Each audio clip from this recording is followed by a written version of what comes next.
जय हिंद दोस्तों, नमस्कार। तो स्वागत है एक बार फिर से एक और नए वीडियो में।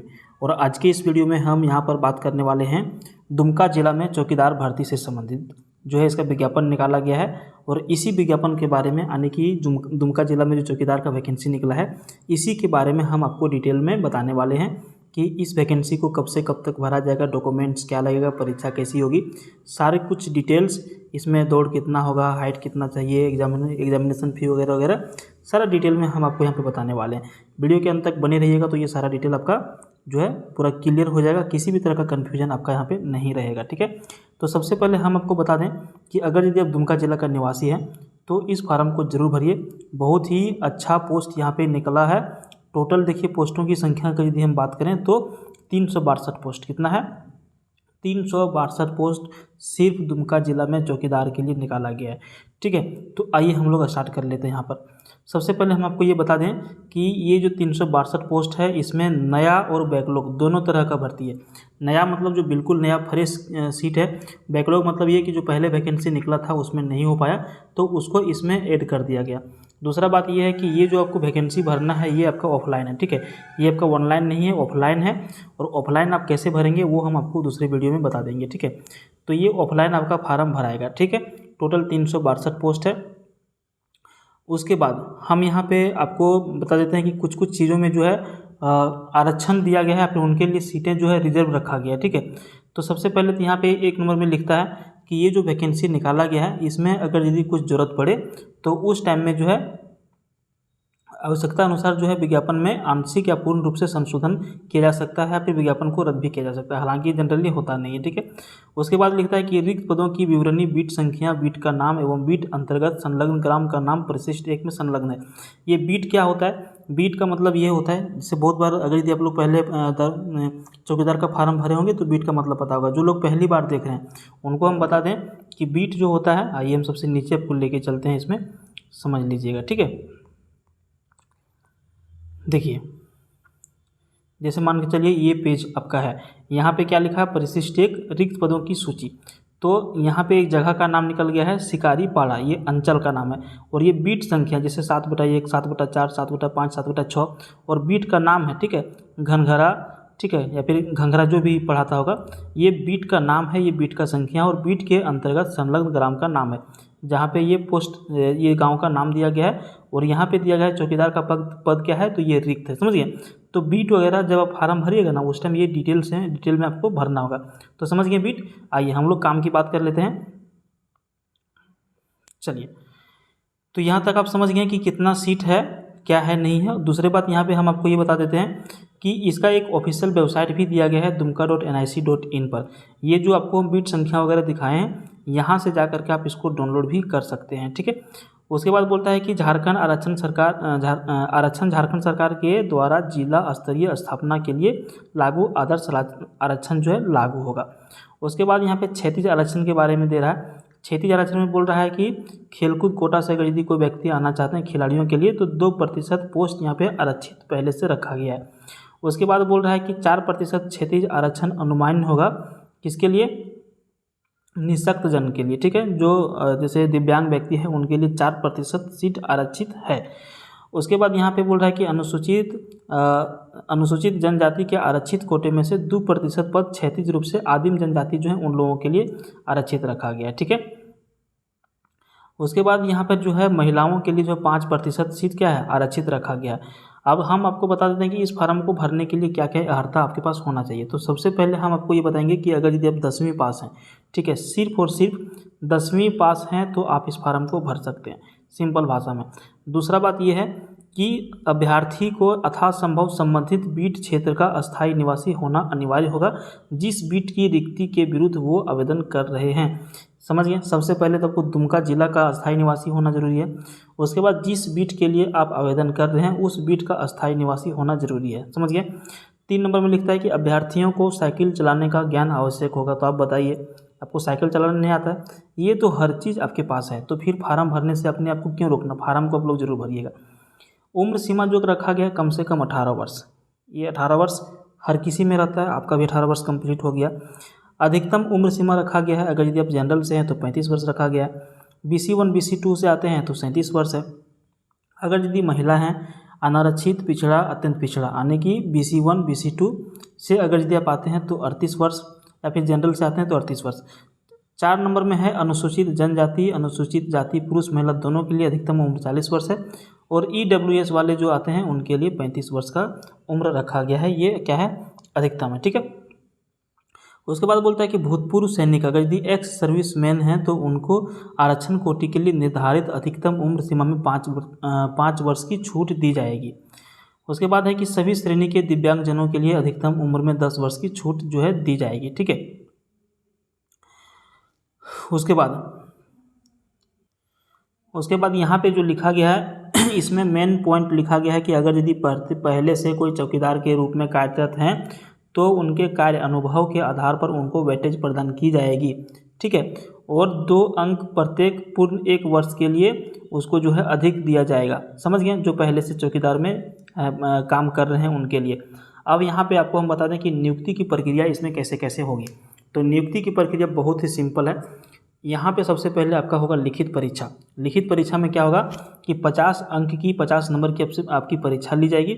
लिखित परीक्षा में जिला से संबंधित सामान्य ज्ञान पूछा जाएगा। भाषा यहाँ पे हिंदी, अंग्रेजी, संस्कृत, तीन भाषा रहेगा।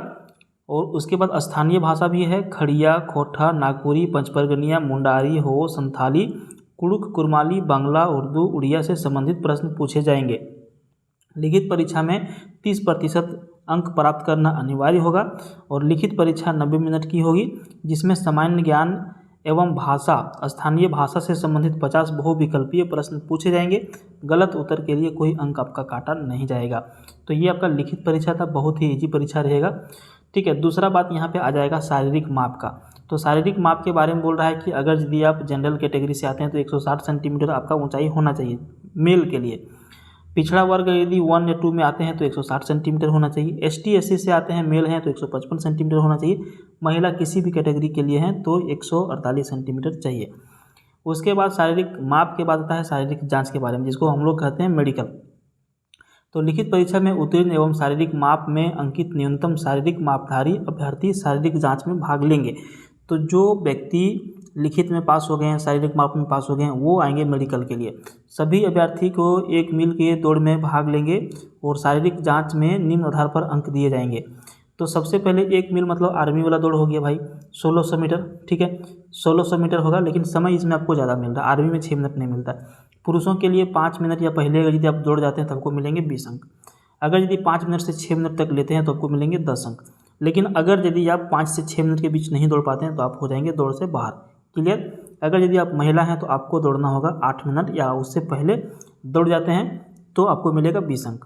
8 मिनट से लेकर के 10 मिनट तक अगर यदि आप दौड़ते हैं तो आपको मिलेगा 10 अंक। तो महिला के लिए थोड़ा सा इजी है, जो डेली बेसिस पर दौड़ते होंगे उनके लिए ये आराम से निकल जाएगा दौड़। लड़कों के लिए भी बहुत ज़्यादा टफ नहीं है, ठीक है। उसके बाद यहाँ पर बोल रहा है कि सफल उम्मीदवारों की सूची 1:3 के अनुपात में तैयार की जाएगी। आप ये समझिए 1:3 क्या है, ठीक है। तो 1:3 हम लोग ऐसे लिखते हैं, ठीक है। तो एक जो सीट है ना, एक जो सीट है उसमें 3 लड़का को यहाँ पे पास किया जाएगा। उसके बाद आगे आगे धीरे धीरे का प्रोसेस होगा और 3 में से फिर क्या होगा, 2 लोग रिजेक्ट हो जाएंगे और 1 लोग का फाइनल सिलेक्शन होगा, ठीक है। यही बोल रहा है। जब इतना सब कुछ हो जाएगा तो यहाँ पे निकलेगा आपका मेरिट लिस्ट। और लिखित परीक्षा में प्राप्त अंक, शारीरिक जांच में प्राप्त अंक एवं कार्य अनुभव यदि किन्हीं का था, जैसा कि अभी हमने आपको पहले बताया, कार्य अनुभव में प्राप्त अंक के योग के आधार पर मेधा सूची तैयार कर दी जाएगी। उसके बाद चिकित्सा परीक्षण होगा। नियुक्ति के पूर्व चयनित सफल अभ्यर्थियों के स्वास्थ्य की जाँच की जाएगी। सरकारी सेवक के रूप में अपने कर्तव्यों के निर्वहन हेतु आवश्यक शारीरिक एवं मानसिक स्वास्थ्य मापदंड के आधार पर अभ्यर्थियों को योग्य पाए जाने पर ही नियुक्त किया जाएगा, जैसा कि सब पुलिस वाला में होता है। तो ये भी एक तरह से आपका ये ग्रामीण पुलिस ही है। उसके बाद परिवीक्षा आने की एग्रीमेंट। चौकीदार के पद की बहाली परिवीक्षा के आधार पर की जाएगी। परिवीक्षा की अवधि 2 वर्ष की होगी। अगर यदि 2 वर्ष में आपका कार्य बढ़िया से संतुष्ट होगा तो ठीक है, नहीं तो आपको 1 वर्ष का और समय दिया जाएगा। अगर यदि उसमें भी आप नहीं बढ़िया से कार्य कर पाते हैं तो आपकी सेवा क्या होगी, समाप्त कर दी जाएगी। सैलरी भी ठीक ठाक है। सरकारी वेतन 5,200 से 20,200 के पास रहेगा। 1,800 ग्रेड पे भी रखा गया है। आवेदन करने की जो प्रक्रिया आपका है एकदम बहुत ही सरल है। ये आपको बाय पोस्ट भेजना है, ठीक है। तो बोलता है कि उपरोक्त योग्यता सह अर्हता रखने वाले उम्मीदवारों से विहित प्रपत्र में आवेदन पत्र, आवश्यक कागजात तथा शैक्षणिक अंक प्रमाण पत्र या फिर पत्रों जो स्व अभिप्रमाणित होगी, ठीक है, यानी कि सेल्फ अटेस्टेड होगी। प्रति आरक्षण के दावा हेतु सक्षम पदाधिकारी द्वारा निर्गत अद्यतन आवासीय प्रमाण पत्र आपको देना है। उसके बाद जो आपका डेट रहेगा 19/7/2019 के पश्चात निर्गत, ठीक है। जाति प्रमाण पत्र आपको देना है जो आपका 25/2/2019 के पश्चात निर्गत होना चाहिए। उसके बाद EWS प्रमाण पत्र आपको देना है। 6 माह के अंदर का जो है आचरण प्रमाण पत्र भी आपको देना है, ठीक है, चरित्र प्रमाण पत्र जिसको हम लोग कहते हैं। और जन्म तिथि से संबंधित प्रमाण पत्र तथा कार्य अनुभव प्रमाण पत्र न्यायाधीश से आच्छादित अभ्यर्थियों के लिए के साथ स्व अभिप्रमाणित 2 पासपोर्ट साइज का फोटोग्राफ और एक स्व पता लिखा लिफाफा जिस पर 26 रुपये का डाक टिकट लगा हुआ रहेगा। समझ गए, ये आपको वहाँ पे देना है डॉक्यूमेंट्स के रूप में। इसमें एग्जामिनेशन फी नहीं रखा गया, फार्म भरने का कोई चार्ज नहीं रखा गया।